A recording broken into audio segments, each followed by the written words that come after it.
Hai guys, bertemu lagi bersama Maulai Vlog.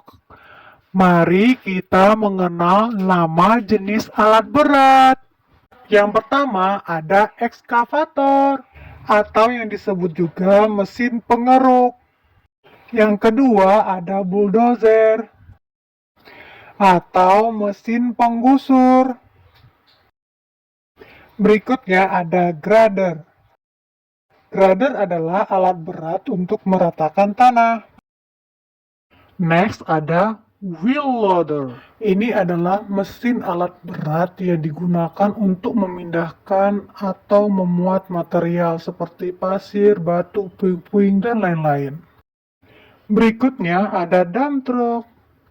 Adalah truk yang isinya dapat dikosongkan tanpa penanganan atau yang dikenal juga dengan truk jungkit.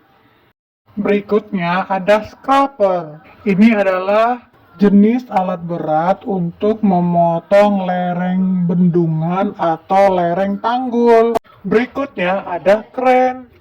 Merupakan alat berat yang menjulang tinggi, tetapi cenderung statis atau tidak mudah berpindah tempat.